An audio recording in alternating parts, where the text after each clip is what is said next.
John. Great to have you back. Tom, it's wonderful to be on with you. So here we have the third governor in American history to face a recall election, to paraphrase or actually quote you from this great piece published in The Nation on today, Wisconsin Recall FAQ, or FAQ. How's it going? It's amazing, Tom. I wish you were here. And I'll start out by thanking you for stepping up for your old home state of Michigan and speaking up in many of the same ways we have about Wisconsin. I think, the Wisconsin fight is really emblematic of what's going on all over this country. But here in Wisconsin, people have been given the first chance to turn back somebody who was elected in that 2010 Republican Tea Party wave. They've got Scott Walker on the ballot, and I cannot emphasize to you, Tom, the turnout is beyond comprehension. The city election commission in Milwaukee at midday, about 2 hours ago, called out all of the reserve poll workers because they have such an overwhelming number of new voters coming, mostly young people, to register to vote in African-American neighborhoods. Wait, do you have same-day voter registration in Wisconsin? Same day, no ID. We are a democracy in Wisconsin. And, good on you.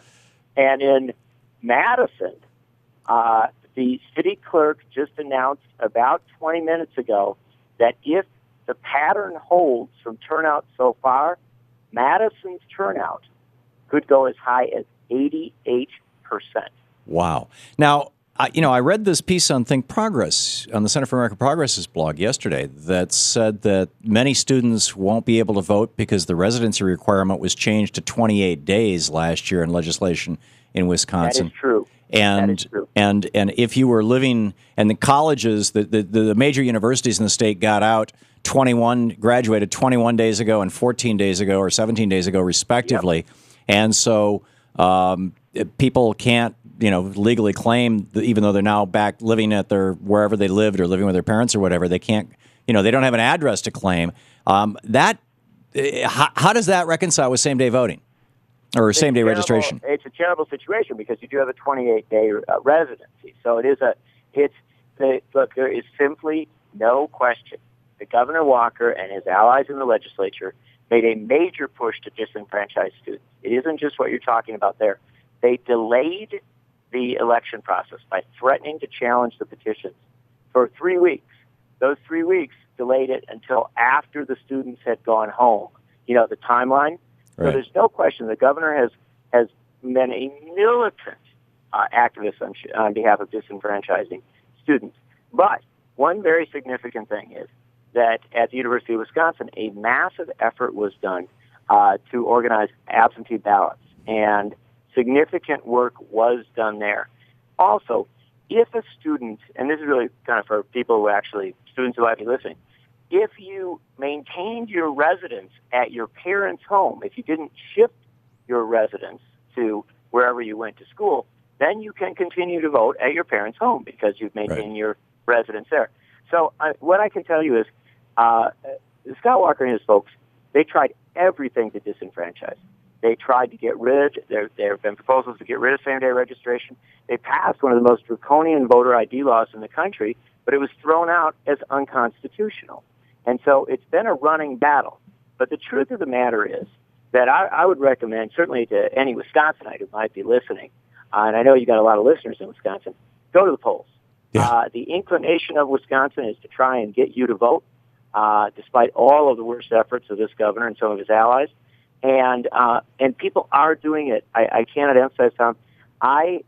This morning I drove past a municipal building in the town of Madison, which is a largely African-American neighborhood on the south side of Madison, and they vote at the municipal building.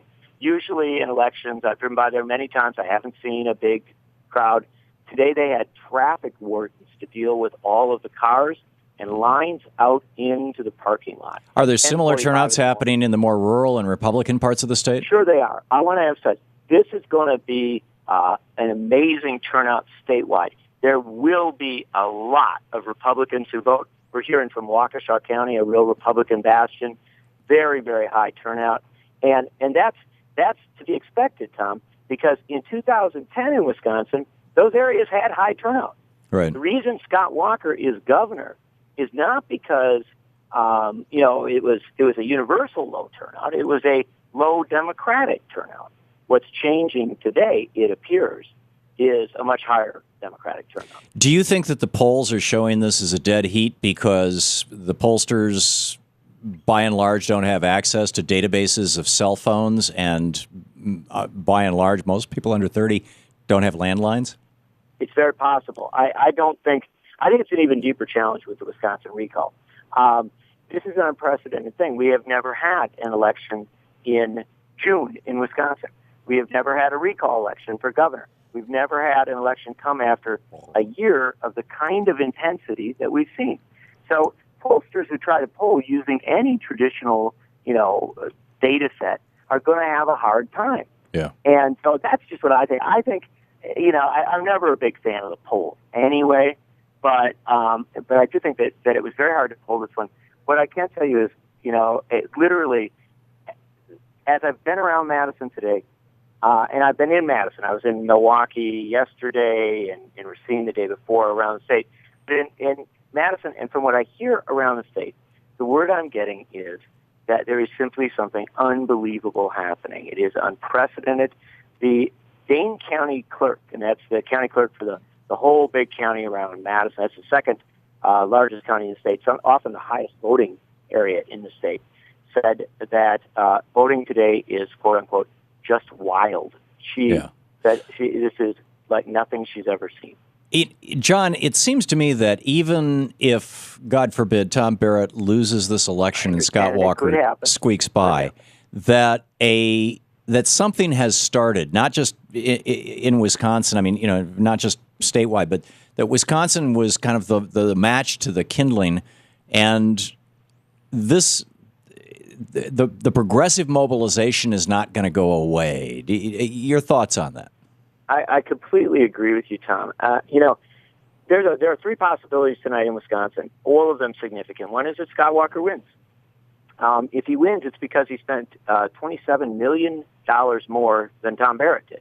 And that's a painful reality, but it tells you money in politics matters. Right. If that reality comes to play, then we have to learn better how to deal with big money. I mean, you and I got to campaign harder to overturn Citizens United. Right. If there is a Tom Barrett win, then you're going to get an incredibly powerful message to our friends in Michigan who are trying to kick things up over there, to our friends in Florida and in Arizona and other states. You can do it. You can take on these incredibly powerful interests. It may not be easy, but it's definitely doable. And so that's a kickstart message out of Wisconsin. It's the one I certainly. And option three? Option three, and it's not beyond the realm of possibility. When I look at this massive turnout, I recall our last two massive turnout elections. That was 2000, aside from the Obama anomaly, I'll say, where he won very easily. That was the 2000 and 2004 presidential elections in Wisconsin. In 2000, Al Gore won Wisconsin by 5,000 votes out of 3 million. In 2004, John Kerry won by 12,000 out of 3 million. If we end up in a situation like that, Tom, I'm going to mention that other word that starts with R-E. It's not recall, it's recount. Recount, yeah. Amazing. Okay, John Nichols with The Nation, thenation.com. Thank you, John. Thank you so much, Tom. I'm so glad you've been on this.